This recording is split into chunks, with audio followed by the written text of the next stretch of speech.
forneceu o caso e também pela orientação na composição da aula.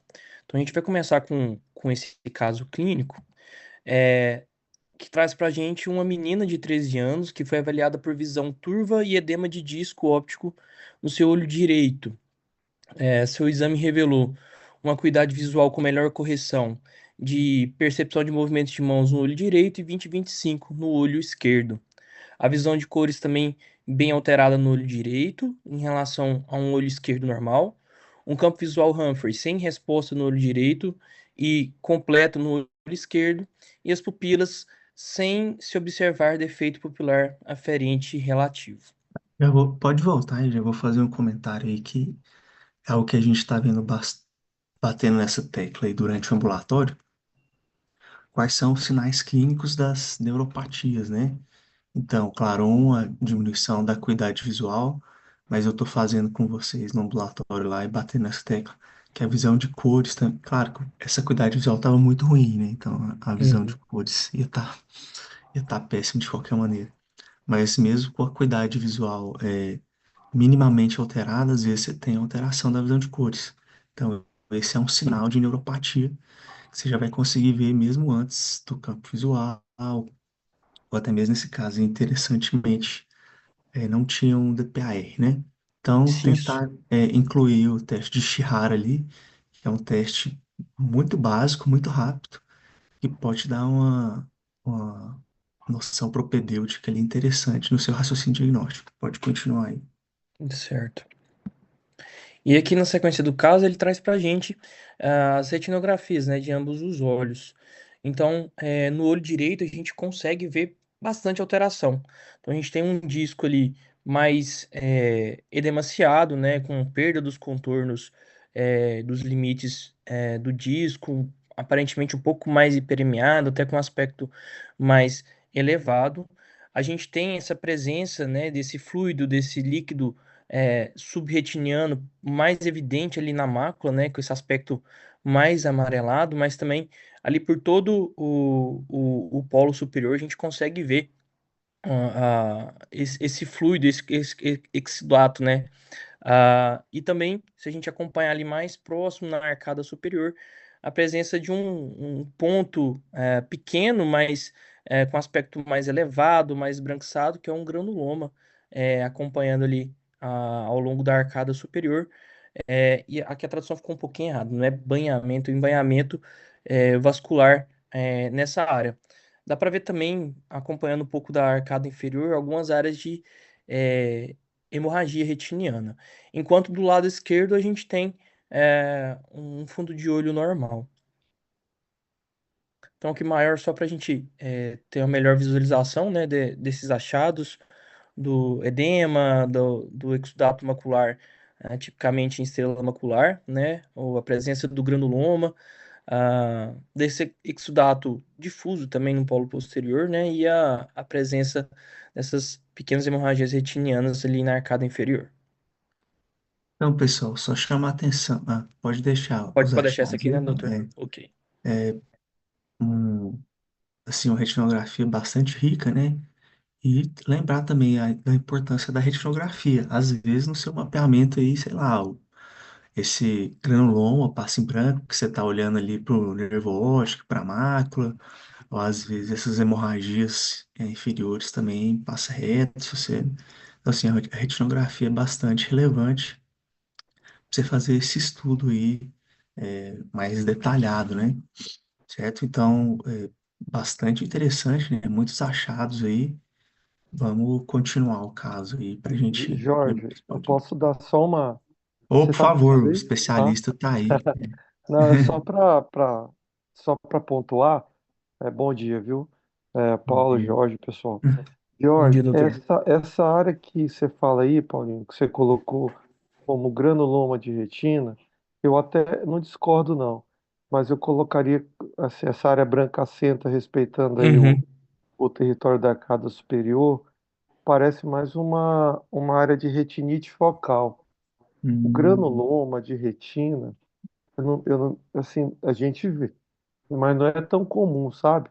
Ele é mais uma lesão mais profunda, entendeu? entendi. Como na coroide. Então, assim, essa área eu descrevo como uma área brancacenta, respeitando a Uhum. região da arcada superior, que pode até ser um granuloma, mas é mais uma área de retinite, eu acho, sabe? Entendi. É uma É, faz retinite. sentido. É, esse caso aí, quem fez foi o pessoal da Neurofital, né? Então, Não, sabe por talvez. quê, Jorge? Porque assim, não é muito assim, não é muito comum de se ver granuloma de retina, entendeu? É mais Entendi. fácil você ver o granuloma na coroide. Eu Aham. já vi, inclusive tem poucos dias que eu vi um granuloma de retina. Mas assim, Uhum. eu descrevo essa área, a descrição da retinografia é uma coisa bem difícil às vezes, sabe? Porque a gente tem que ter uma noção vendo um exame que a gente está, para a gente descrever profundidade, a gente tem que ter uma estereopsia. Numa Uhum. retinografia é muito difícil você ter uma estereopsia, até mesmo para nervo e tudo. Então, assim, a gente não tem muita noção de profundidade. Quando eu olho essa lesão, que o Paulinho descreveu aí, eu não vejo, por exemplo, passando vasos nela. Então, Sim, ela, Sim, com ela dá certeza. uma ele tá impressão de ser contornando mais ela. exato. Ela, você vê Uhum. aquele vaso que está aí ao lado, ele some. Então, assim, dá a impressão dessa lesão ela não ser tão profunda, ela ser uma lesão mais superficial. Sendo uma lesão mais superficial, a gente entra com uma hipótese aí de estar realmente na retina, não estar na coroide. E aí eu pensaria numa retinite focal, Uhum. É, tá faz bom? todo sentido. É só É, para pontuar. seria legal ter um OCT bem dessa área aí, né? E Infelizmente.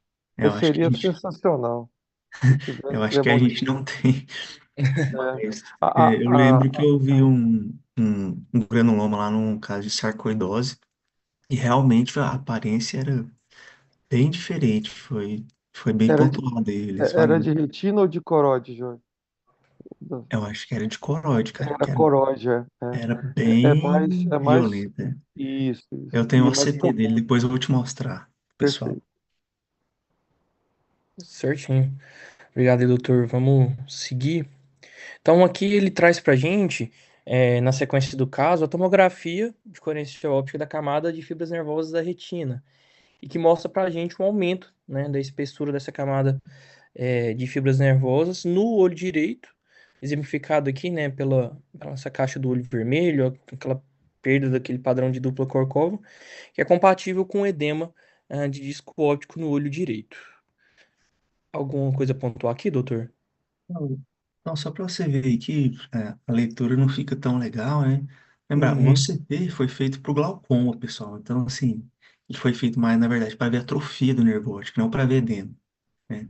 Mas é a Certo. arma que a gente tem aqui. Então, mas fica bem claro aí que até sai do gráfico ali, né, pelo volume. Isso. E, mais uma vez, não tem aquelas cores habituais, vermelho e verde, porque o paciente tinha 13 anos, está fora do banco de dados, tá? Então, a gente vai ter que se guiar pela medição numérica mesmo, e acompanhar no caso. Beleza, pode ir. Certo. E aqui agora uma tomografia de coerência óptica, né, o CT da mácula do olho direito, que vai trazer pra gente aqui Peraí, acho que não passou aqui a imagem, não. Ó, ficou no. Passou agora? Não, Pra mim tá passando. engraçado. Quer ver? Sai e volta, Paulinho. Aqui também É, ficou congelado. pera aí. Agora apareceu? Não, Não? tá no Pera OCT aí. da camada de fibras nervosas ainda. Eu vou interromper e vou compartilhar de novo. Beleza.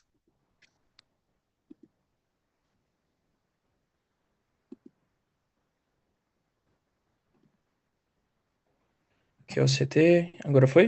Foi. Já foi. Beleza, Ok. agora foi. Certo. Então, no CT da mácula do olho direito, a gente consegue ver bem, aquelas alterações já citadas. Então, a gente tem presença de líquido, de fluido, né, subretiniano, e exudatos visíveis na camada plexiforme externa ou camada de Henle, enquanto no olho esquerdo a gente tem um OCT de mácula normal. Aqui fica um pouco mais, detalhado, né? Então, a seta vermelha está apontando para a gente, essa área de fluido subretiniano, e o pontilhado, verde consegue delimitar para a gente essa presença desses exudatos na camada plexiforme externa.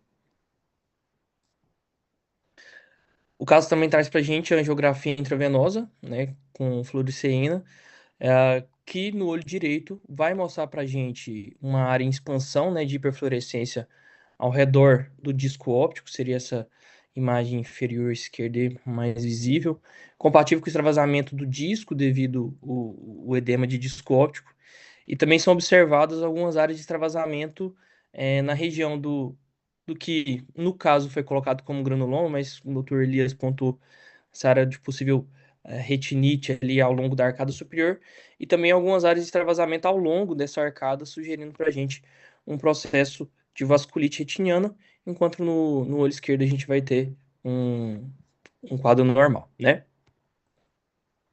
Isso. Então, o exame de. Pode continuar, eu vi que tem. Pode ir. Uhum. Aqui fica mais É, bem é, delimitado. beleza. Certo, então, só para pontuar os achados, igual a gente fez com o CT, então a seta vermelha ela está mostrando para a gente esse extravasamento ao redor do disco, né, compatível com o edema de disco óptico, enquanto a seta verde aponta para a gente essa região do granuloma, também com área menor, mas uma área de extravasamento, e esse extravasamento também ao longo da arcada superior, né, delimitado ali pelo pontilhado verde, azul, sugerindo um quadro de vasculite retiniana. Não, a Angiofluor é um exame bastante dinâmico, né? Lá na Emory, é, não era tão bom, na verdade, porque era feito no Optus, que é um aparelho de grande angular, sabe? Então você não vê com tanto detalhes, com tanto zoom, vamos dizer assim, né? Mas você vê a importância de você fazer até a fase final, senão você não ia conseguir ver essa retinite focal, esse extravasamento superior. Claro que você não precisa, às vezes, em todos os casos, estender. Então você vai ter que, mais em caso de vasculite, você vai ter que pedir para o técnico ou você mesmo fazer para pegar as fases finais do exame, tardias, né, no caso. Beleza? Certo, então, com base nos resultados dos exames e da investigação oftalmológica, né, a paciente, no caso, foi diagnosticada com neuroretinite no olho direito, né? E aqui ele traz para a gente um quadro que nós vamos discutir um pouco melhor mais para frente, mas trazendo principalmente as possíveis etiologias para essa neuroretinite. Então, primeiro, o conceito, né, que a neuroretinite refere-se a uma doença inflamatória que vai afetar tanto o nervo quanto o nervo óptico anterior, quanto a retina. E aqui as diferentes etiologias que a gente pode ter. Desde etiologias infecciosas, tanto bacterianas, virais, fúngicas, parasitárias, para aquelas inflamatórias, idiopáticas e também aquelas mascaradas, né, ou imitadoras, que vão trazer para a gente o quadro bem típico, né, do edema de disco com a estrela macular. Claro que a gente não consegue entrar em detalhe em cada uma, mas para a gente ter uma base aí do que entraria para a gente como possíveis diagnósticos diferenciais para essa neuroretinite. E na investigação sorológica, a nossa paciente veio com um positivo para Bartonella, né? Então, um resumo do caso, a neuroretinite é um diagnóstico é, clínico, tipicamente ela vai se apresentar unilateral. O edema de disco óptico ele tende a se resolver em algumas semanas, mas ele pode cursar, né, com atrofia óptica. Os achados retinianos tipicamente vão aparecer aí dias, semanas após o início do quadro e vão ter como quadro mais típico, né, o fluido subretiniano ou peripapilar, como também macular. O fluido rico em lipídios na camada plexiforme externa, que vai trazer aquela característica de estrela macular, né?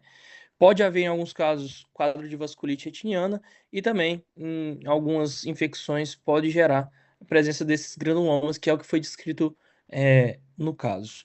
E essa imagem inferior também, ele traz para a gente como caracterizado como um granuloma, não dessa paciente do caso, de outro paciente, mas um granuloma de disco numa paciente também diagnosticado com neuroretinite por Bartonella. E para finalizar, em relação aos exames, né, a tomografia de coerência óptica da mácula, ela mostra tanto o espessamento retiniano, né, principalmente nessa camada plexiforme interna, como presença de fluido subretiniano e os exudatos nessa camada. E a angiografia com fluoresceína pode mostrar para a gente o extravasamento, né, o edema de disco, e o bloqueio da fluorescência nas áreas onde a gente tem a presença de exudatos duros e também vasculite retiniana. Alguma coisa, doutor Jorge, para acrescentar? Beleza, não, vamos passar para a discussão aí. Isso. Beleza, foi Certo. ótimo aí a apresentação do caso. Beleza, então a gente vai falar um pouco sobre as neuroretinites, é, por orientação até do Dr. Jorge, para não ficar muito maçante, a parte de abordagem diagnóstica eu vou passar um pouco mais rápido em relação aos exames, porque acho que os principais pontos já foram bem explicitados aí no caso clínico, então a gente vai passar um pouquinho mais rápido lá, mas eu quis trazer os principais pontos do artigo que a gente usou como base para as aulas, né?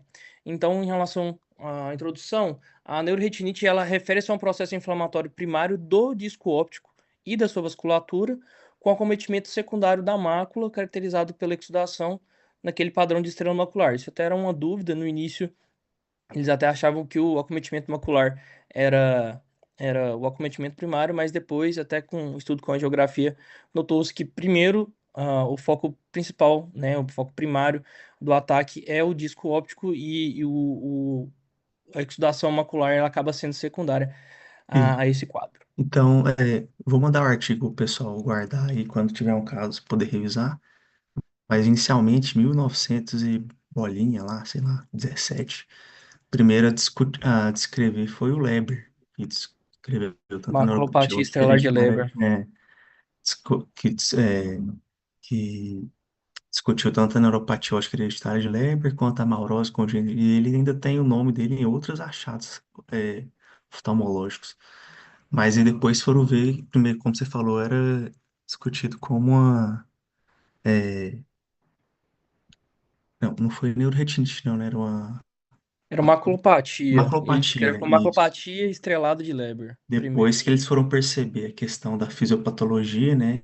Que era primeiro o nervo óptico e foram e mudaram o nome. É isso aí. Certo. Beleza, tem a parte histórica também, que é interessante. Então, a doença da arranhadora do gato, né? A gente vai usar essa sigla aí, que é a sigla em inglês, né? Para ficar mais fácil durante a Isso, né? apresentação. Isso. É uma manifestação sistêmica da infecção pela Bartonella Hansellae, sendo a etiologia mais comum das neuroretinites.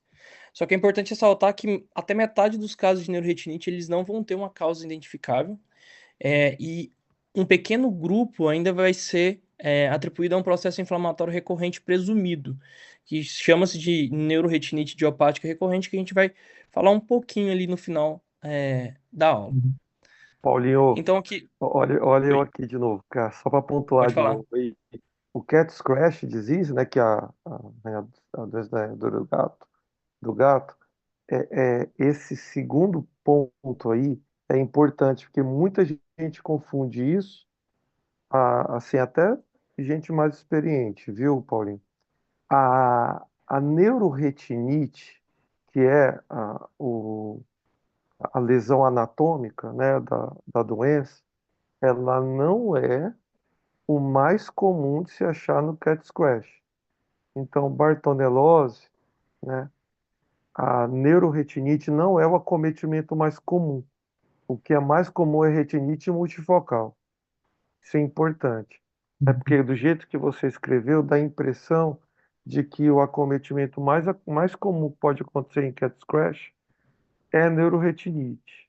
Não é, só assim, o que mais comum leva e apresenta a doença da arranhadura do gato é retinite multifocal, tá? Cat scratch é caracterizada principalmente por retinite multifocal.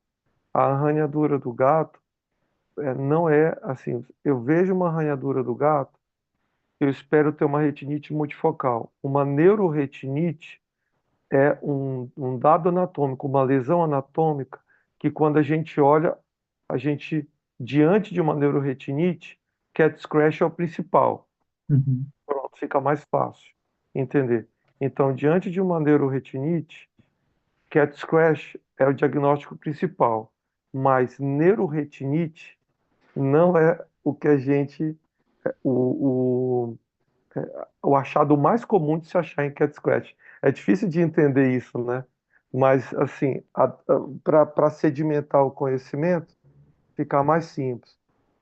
Cat scratch, o que é a lesão anatômica mais comum, é retinite multifocal, tá? Então, é Questão do difícil, CBO aí. é, isso cai pra caramba. E caiu, inclusive, no meu, viu, Jorge? Oi, Então, assim, caiu. aí não Então, é só esquece para não. deixar isso aí É, não, sedimentado, esse acho conhecimento. que ficou bem Lembra sedimentado, é de cat importante. scratch, lembra de retinite multifocal. É mais fácil, tá? Neuroretinite é um diagnóstico muito sugestivo de Bartonellose, mas Uhum, não é o mais comum. É, certo. a gente está diante de uma alteração que é, sim, é rara, né? É incomum, vamos dizer assim, não seria É, raro. É incomum. exato. E não sei se eu falar, mas os pacientes com Cat Scratch Disease, cerca de 5% só vão ter, né, a neuroretinite, pelo menos Exato. o que eu lembro lá do Uhum, artigo. Pode continuar aí, Paulo. certinho. Aqui, todas as imagens que eu usei a partir de agora também são imagens do artigo. A primeira não ficou muito boa, né? Eu queria demonstrar para a gente também um quadro do edema de disco óptico com estrela macular, mas aqui um corte do OCT que vai mostrar para a gente, nesse espessamento, essa seta de duas pontas aí, tá demonstrando para a gente um espessamento, né, da retina, nessa parte da retina neurosensorial, a presença nessas estrelinhas brancas aí do fluido subretiniano, né? E os exudatos maculares apontados para o que seriam essas setas vermelhas, mas estão em preto e branco, mas essas duas setas separadas aí pra gente. Artigo 2024 é tudo preto e branco, né? Não Tudo preto entendi e branco. também, né? Pois é. Beleza. Em relação às etiologias, que a gente já tinha citado um pouco acima, né? Então, a gente traz as neuroretinites podem ser infecciosas, inflamatórias, autoimunes e condições que mimetizam esse quadro, né? Que vão apresentar aquela aparência de edema de disco óptico, estrela macular. E além dessas quatro etiologias principais, a gente também pode ter a neuroretinite como uma manifestação clínica de outras entidades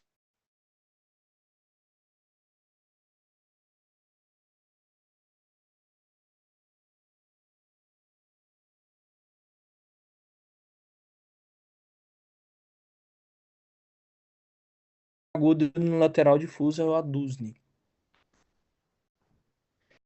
Falando então um pouquinho de cada uma em relação à neuroretinite infecciosa. Então, a doença da arranhadora do gato vai ser a causa mais comum de neuroretinite, né?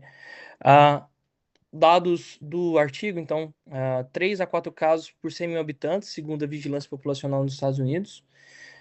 60% dos casos ocorrem em menores de 18 anos, então a nossa criança do caso ele entraria aí nesse dado epidemiológico, sendo que crianças de 5 a 10 anos são o grupo com maior risco. Tende a ocorrer em agrupamentos familiares geográficos, com maior risco durante o inverno, e os principais fatores de risco são contato próximo, ou mordedura, lambedura, arranhadura, causados por gatos, principalmente gatos filhotes, infestados por essas pulgas. Eu não coloquei aqui, mas já é um dado que tem no artigo também.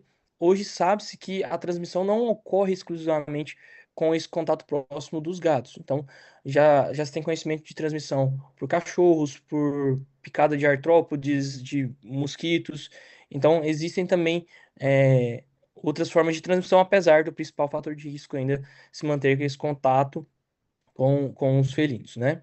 E até 25% dos casos, eles não têm essa história próxima de contato com gatos. Então, para ressaltar essa questão de hoje a gente já saber que existe outras formas de transmissão, além do contato com os gatos, certo? Os sintomas da doença nos imunocompetentes, eles tendem a resolver-se espontaneamente, podendo haver ali uma persistência da linfadenopatia, que é característica da doença, mas o artigo ressalta isso várias vezes, né, em vários pontos, que a doença tende a ser autolimitada com ótimo prognóstico e com resolução da maioria dos sintomas nos pacientes imunocompetentes. Aqui, só a descrição também de outras possíveis causas, né, de neuroretinite infecciosa. Então, a gente tem as causas bacterianas, virais e as parasitárias também.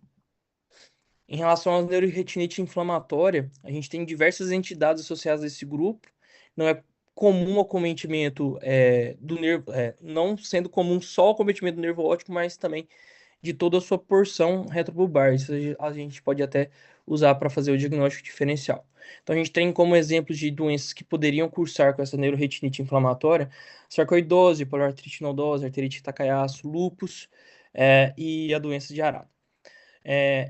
No artigo ele ressalta para a gente essa diferença, né? Então, entre a neurite óptica associada à esclerose múltipla e a papilite aguda com estrela macular por neuroretinite, se uma podia estar ligada à outra, se a papilite aguda macular com a estrela macular por neuroretinite, ela poderia propiciar aí um maior risco para esclerose múltipla, mas não se conseguiu chegar numa associação clara disso.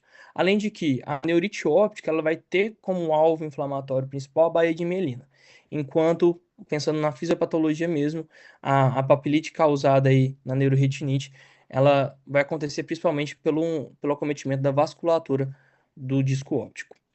Excelente. Então, a gente fala, são casos anedóticos, né? Às vezes tem na literatura descrição de um paciente que teve uma neuroretinite, descobriu que ele tinha esclerose, aí começa aquela coisa, as outras pessoas começam a investigar, mas como você bem mencionou, não parece ser o caso aqui de existir uma associação.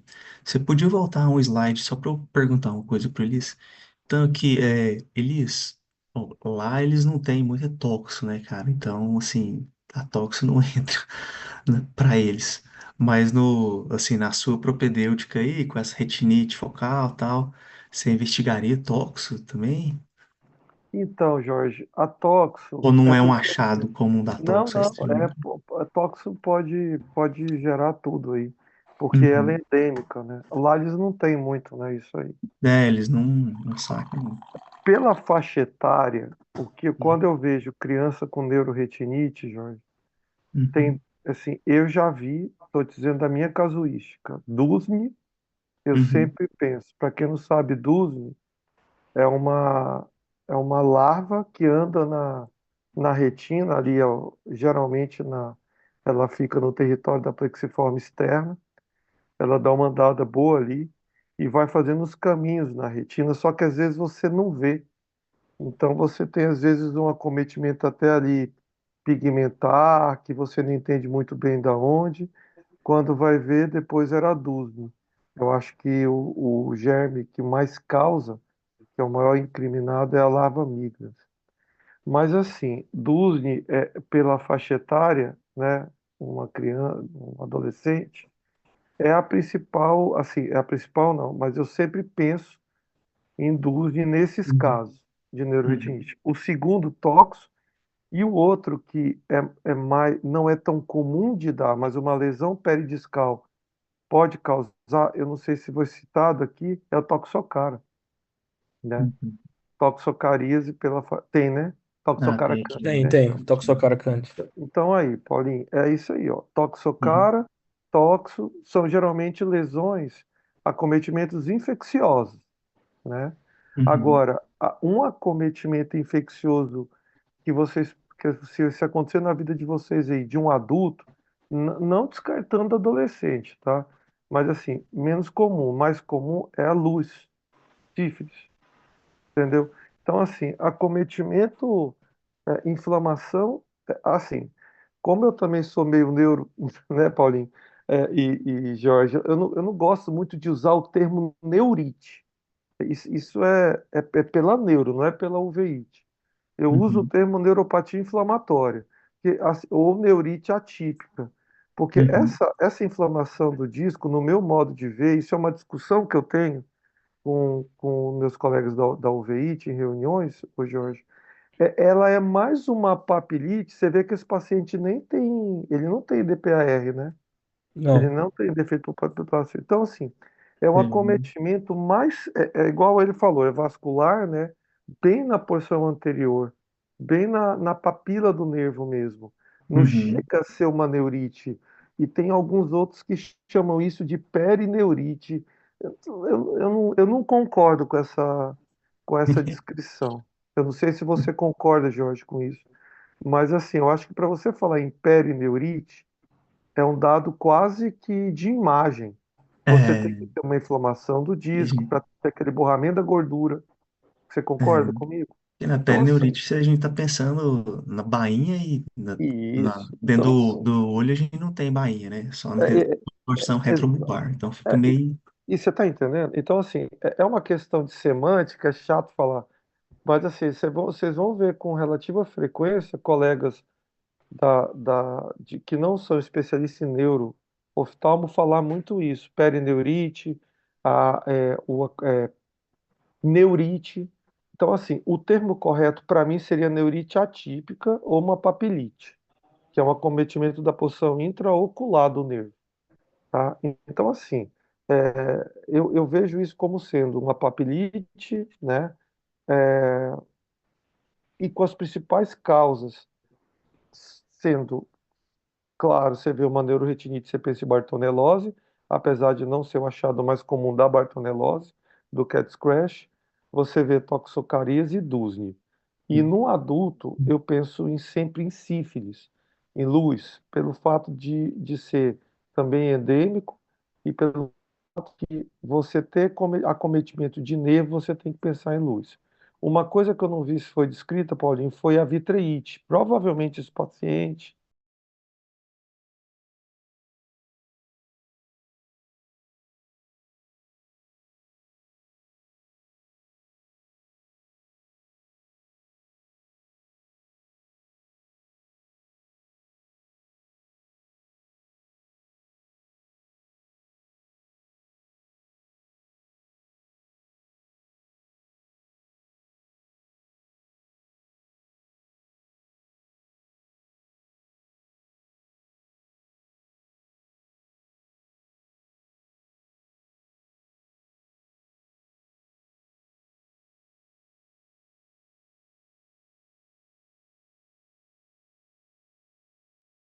Voltei.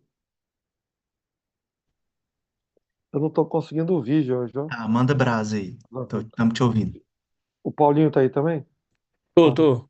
tá. Não, Elias, não, a vitreite não tem descrita no caso. Eu vou falar um pouco É, que vai ser um achado possível, Paul- mas no caso não tem. Paulinho, Paulinho, com certeza tem, né? Hum, Porque hum, assim, com certeza tem. hum, Não deu para ver ali no OCT quando você colocou hum. a OCT de mácula? Às vezes você vê umas imagens puntiformes ali que dão assim, que aí você mata. Não, tem vitreite. Mas às vezes ela não tá, ela tá mais anterior. Ou a CT não pega, entendeu? Então, assim, esse caso, como você tem retinite, né, a focal associada a uma área de vasculite, você com certeza vai ter alguma vitreite aí.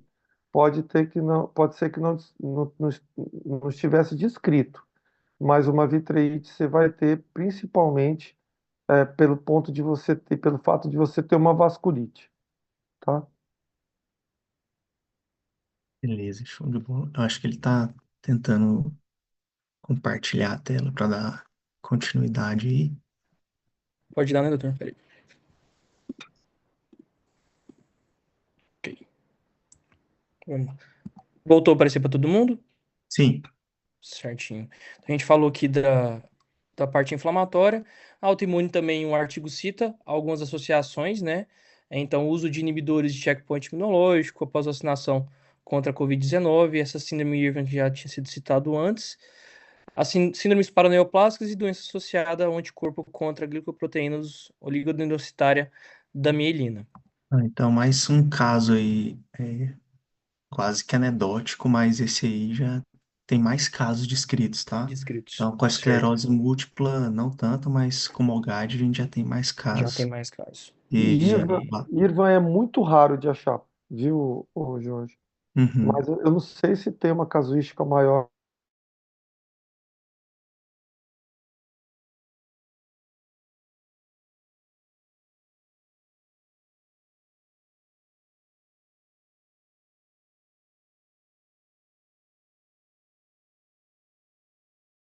no Brasil.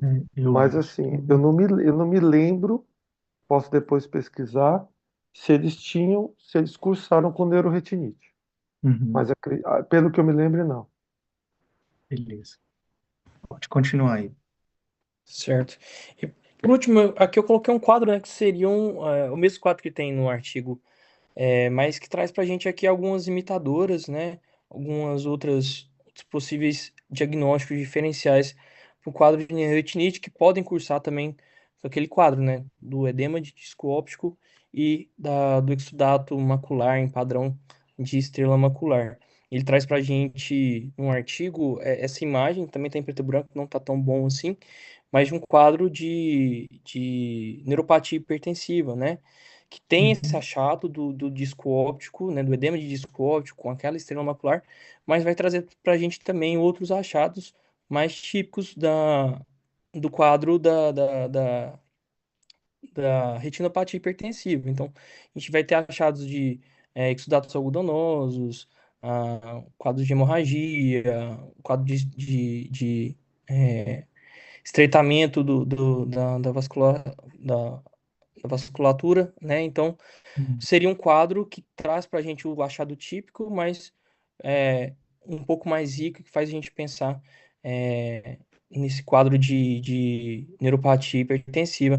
Inclusive, acho que quem é um dos meus R iguais, acho que o Lucas teve um caso muito parecido no PS, a gente discutiu na época até com o Dr. Davi, uma paciente que não tinha comorbidade prévia, pelo menos que não sabia, chegou com esse quadro clássico de edema de disco, com estrela macular clássica, é, e quando a gente aferiu a pressão, viu que ela estava lá com 200 e tantos de pressão.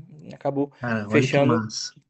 Isso aí, a... eu acho que desses imitadores, o principal aí que eu penso. Claro que com a história você já consegue matar muitos aí, né? Sim, sim. Mas, igual esse caso aí que você comentou do Lucas, cara, é bem, assim, bem interessante você pensar nisso. Porque às vezes a Foi única mesmo, a função, gente, assim, é, desculpa, a gente acabou indo hum, investigar várias coisas e o pois é. simples deixou passar, sabe? Então, você pode ter simplesmente o edema do nervo óptico e a estrela macular, sem outras alterações de retina, aquela tortuosidade que você espera numa Aham, retinopatia hipertensiva, né, crônica, que é algo agudo, né?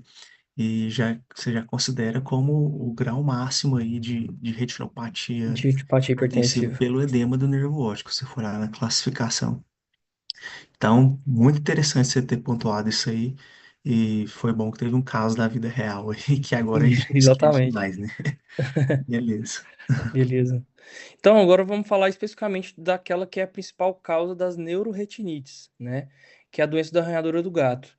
Alguns dados gerais, então, os principais agentes vão ser a Bartonella rancellai, a Quintana e a Bacilliformes. A gravidade clínica desses quadros está diretamente associada ao grau de imunocompetência do indivíduo, certo? E é comum que esses pacientes apresentem sintomas sistêmicos. Então, pápulas ali no local da inoculação, a linfadenopatía regional, aquele padrão de conta de rosário, né? E outros sintomas gerais, febre, mal-estar, dor de garganta, mialgia, alterações cutâneas, bem como os sintomas visuais.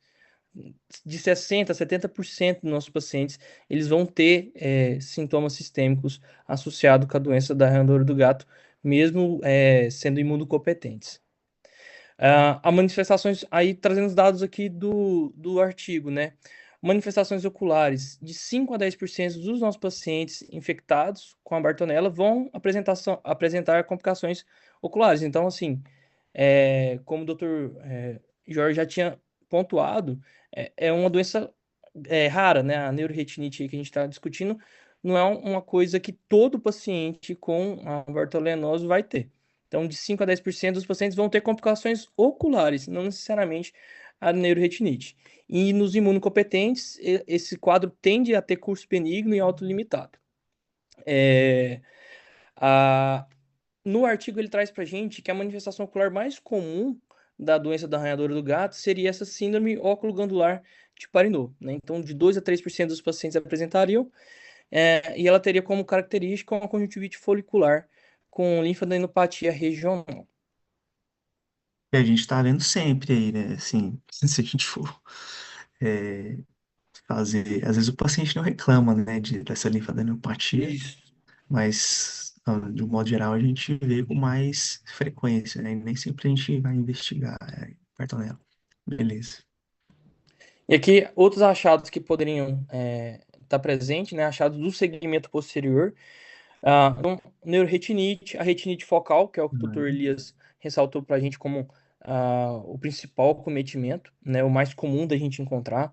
Retinite multifocal, coreidite e retinocoroidite, uveites intermediárias, oclusões venosas e arteriais, vasculites, e as lesões vasoproliferativas angiomatóides, que seriam mais comuns nos pacientes imunocomprometidos. Um estudo grande que o artigo traz para a gente, feito em Israel, ele mostra que o principal sinal que a gente vai ter vai ser o edema de disco óptico, observado em 88% dos casos, sendo que nesses casos onde foi observado o edema de disco, 64% deles tinham associação do edema e da estrela macular, e outros 15% desenvolveriam a estrela macular durante o acompanhamento no estudo. E para ressaltar aquele primeiro dado que a gente trouxe, então aproximadamente 70% dos pacientes com neuroretinite também apresentam sintomas sistêmicos, o que é um alerta para a gente fazer uma anamnese adequada, um exame físico bem feito que pode auxiliar a gente no diagnóstico. Então, na abordagem diagnóstica, é importante a investigação de fatores de risco infecciosos, e aí, ressaltando, hoje a gente sabe que não só a exposição de gatos é um fator de risco, a gente tem outras formas de transmissão. Então, avaliar a exposição de gatos é importante, mas também viagens recentes, principalmente ao exterior, contato sexual, possível exposição a artrópodes, a moscas, que seriam outras formas de transmissão. Uma anamnese detalhada com a revisão sistêmica importante. Avaliar se o paciente está tendo outros sintomas sistêmicos, febre recente, calafrios, fadiga, mal-estar, cefaleia, enfim, todos esses que estão descritos aí para a gente. Aqui eu vou passar mais rápido, porque como eu tinha falado antes, o caso ele trouxe muito bem explicado, com boas Uhum. imagens, os pontos principais. Mas aqui o artigo ele traz para a gente alguns meios, né, alguns exames para auxiliar complementares. Então, teria aqui a angiografia com a fluoresceína intravenosa, que determinaria o fluido subretiniano, aqueles exudatos maculares na neuroretinite, um extravasamento tardio, né, a partir do próprio nervo óptico, áreas de angiomatose prepapular e até mesmo a visualização do descolamento seroso retiniano peripapilar. A autofluorescência de fundo seria interessante para a gente avaliar essa estrela macular, que seria uma imagem na autofluorescência de fundo hipoautofluorescente, certo? Pelo bloqueio do epitélio pigmentar da retina, vazamento proteico na camada plexiforme externa. A OCT, ela vai trazer como os achados mais comuns para a gente da neuroretinite por Bartonella, o achatamento do contorno foveal, o espessamento da retina neurosensorial e aquela presença dos exudatos maculares. E a OCT é muito importante porque ela permite para a gente uma documentação mais precisa e um acompanhamento objetivo da resolução e da evolução da doença.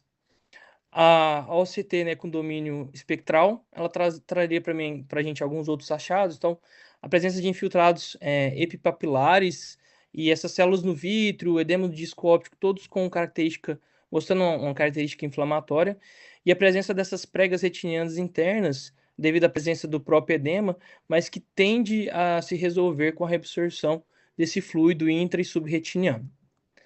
A angiografia por OCT, não, OCTA, então ela pode detectar redes de neovascularização microvascular intracraniana dentro. É isso mesmo. Intracraniana, isso mesmo. Dentro de focos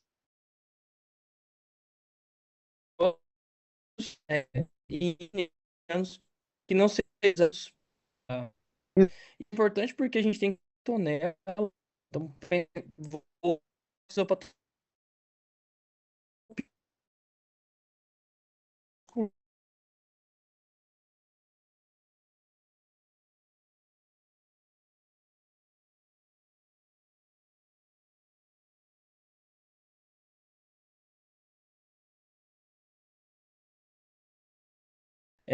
e ela pode fazer essa diferenciação para a gente da neuropatia óptica associada à doença da arranhadora do gato, onde eu tenho a lesão ali como um realce unilateral, geralmente um segmento mais curto, limitado à junção do nervo óptico e do globo ocular, enquanto na neurite óptica idiopática ou associada a um quadro de esclerose múltipla, esse realce, ele é das porções mais orbitárias, mais intracranianas do nervo óptico.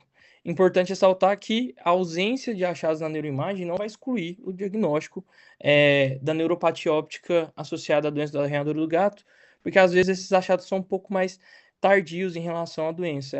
A diferença só do momento em que eu faço o exame de ressonância magnética. Então, lá no artigo ele cita que teve um estudo, não sei se foram poucos pacientes, né? Acho que 15 ou Uhum. menos, que fizeram ressonância em pacientes com neuroretinite e cat scratch disease e viram que tinha esse realce bem na junção lá da esclera com o nervo óptico. E ele fala assim, é um sinal bem específico. Isso. Eu achei que não faz sentido, na verdade, para mim sim, porque o N é muito pequeno, né, para você fazer um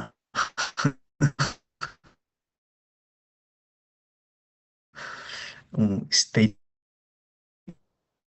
name, você vai ter mais a porção retrobulbar, um segmento um pouquinho, apesar de ser curto ainda, geralmente, quando é muito longo a gente Uhum. até pensa em mogagem, né? Mas geralmente é bem mais retrobulbar, não geralmente na junção. Uma junção.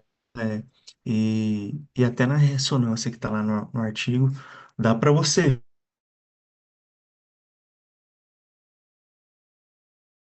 Exatamente.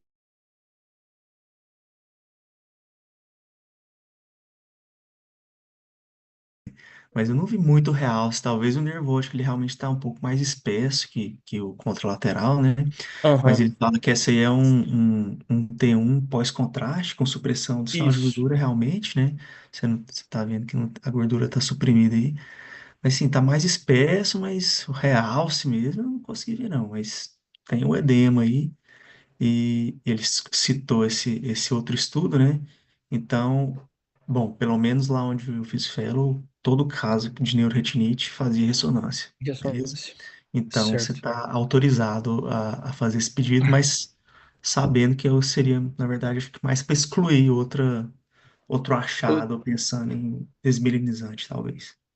Certinho.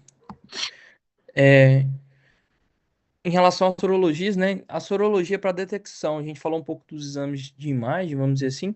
A sorologia para detecção dos anticorpos da Bartonella é o teste diagnóstico principal, certo? Mas o único resultado negativo também não exclui, porque na fase aguda você pode pegar ali um momento em que os anticorpos ainda não vão estar presentes.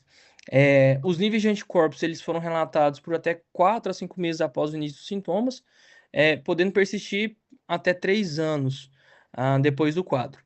Normalmente, os títulos de IgM eles vão estar elevados na fase aguda e vão ter um declínio rápido, enquanto os títulos de IgG eles vão aumentar mais lentamente ao longo do tempo e podem permanecer positivos por 2, 3 anos ou mais.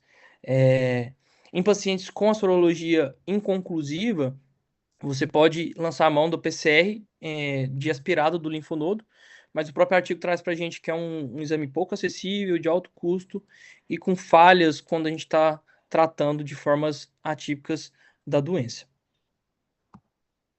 Aqui um pouquinho também uma tabela que ele traz, mas assim, só para especificar o que a gente tem que estar atento, tanto durante a nossa anamnese, colhendo a história, o que a gente pode achar em relação ao exame físico, tanto geral quanto oftalmológico, os exames que a gente pode usar, tanto exames de imagem quanto exames de sangue, que podem ser complementares aí para auxiliar no nosso diagnóstico.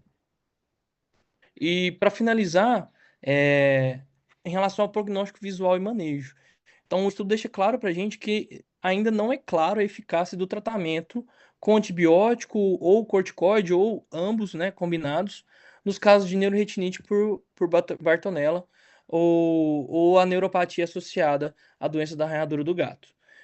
O tratamento vai ficar reservado para os imunocomprometidos e naqueles casos em que a apresentação é atípica, principalmente nos casos com rápida deteriora- deterioração visual. A ausência de sintomas e sinais sistêmicos e uma boa acuidade visual inicial, né, no quadro, elas podem estar associadas aos desfechos com melhor acuidade visual, certo? E que o artigo traz para a gente que seria aquela ali melhor do que 20/40. É, e deve-se realizar sempre o teste nos animais domésticos, aquelas pessoas que forem diagnosticadas com a doença do arranhador do gato, e tratá-los de 4 a 6 semanas com doxiciclina e fluoroquinolonas, além de ter outras medidas, né, de erradicação de pulgas no ambiente, evitar que esses animais tenham contato com ambientes externos. O artigo traz para a gente contato com animais silvestres, enfim. É, mas é isso. Hoje a gente ainda não tem tão claro, sim, a eficácia do tratamento, seja com antibiótico ou um corticosteroides. Depois eu queria até perguntar.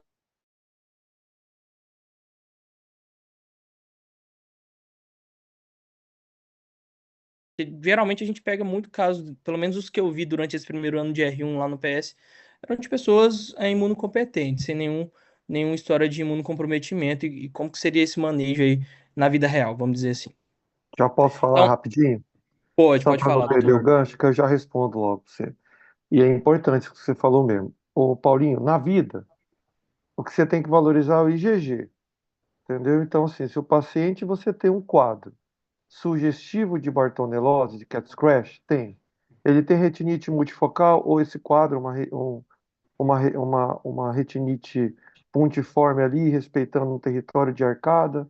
Às vezes ele tem ou não, porque nem sempre você vai ver aquela estrela clássica. A estrela macular, na sua fisiopatologia, é o extravasamento que sai do disco quando o edema da porção bem anterior, vascular, e ele vai ali pela plexiforme externa e depois a mácula enxuga. No que ela enxuga, aqueles lipídios presentes, eles fazem a estrela por gravidade. É bem interessante. Não sei se vocês.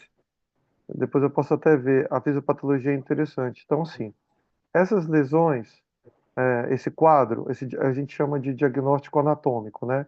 De uma neuroretinite, completa ou não, leva a você investigar Bartonella. Veio IgG positivo, Bartonellose. O que acontece, igual você falou, muitos dos casos hoje, o paciente chega e fala, não tenho gato, nunca tive contato.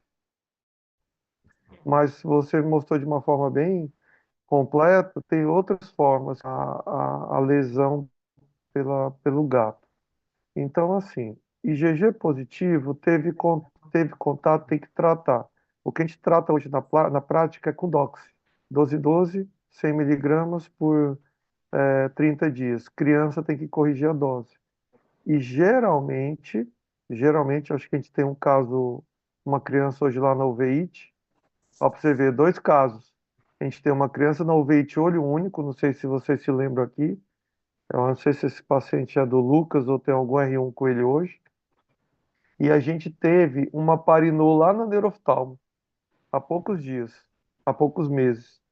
Então, só agora que eu me lembro, são duas crianças com cat scratch. Um com parinô e o outro com neuroretinite. Então, assim, é comum nessa faixa etária. Então você trata e geralmente o prognóstico é bom, o prognóstico Uhum, visual. Se você trata a tempo, viu, Paulo? Se você certo. esperar muito tempo, geram-se lesões a nível de plexiforme externo, enfim. Todo aquele edema ali vai cronificando, e aí você pode ter sequelas do processo inflamatório, tá? Inclusive sequelas pela inflamação e pela reação vítrea, pela vasculite, assim, vai cronificando, tá?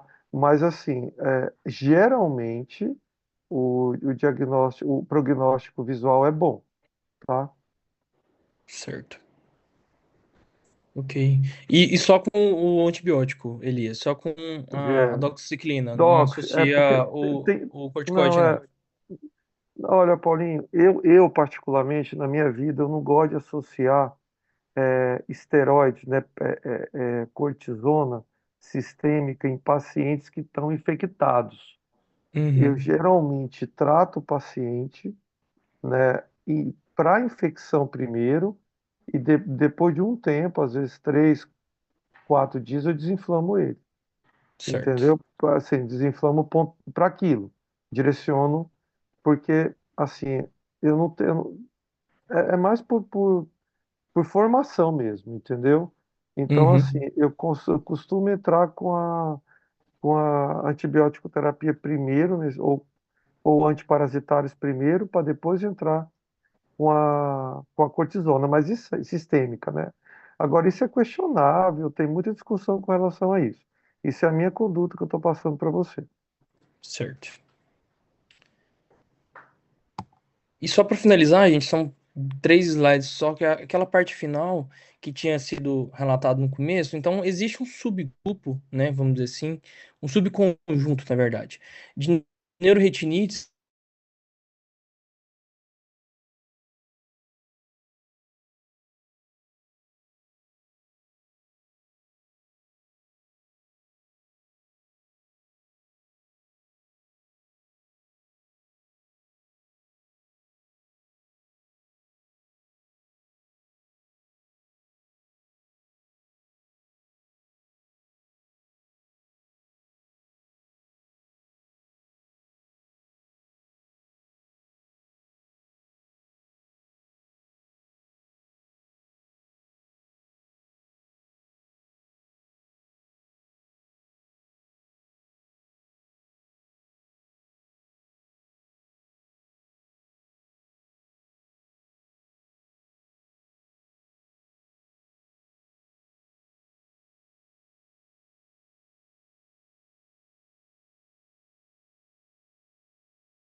Alguns casos lá, tem que fazer uma investigação completa, com o pessoal do VIT também, pensar em imunossupressão, tá?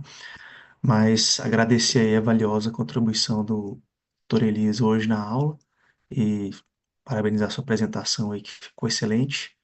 Se alguém tiver alguma doutor. consideração, Imagina, Jorge, cidadão, estou aí sempre, viu?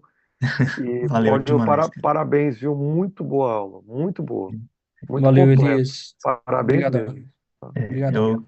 eu já até mandei o artigo aí pro pessoal salvar aí no grupo e vamos trabalhar, né, pessoal? Boa semana aí, valeu, até semana que Até vem. mais, doutor. Obrigadão. Tchau, Nossa, tchau. tchau.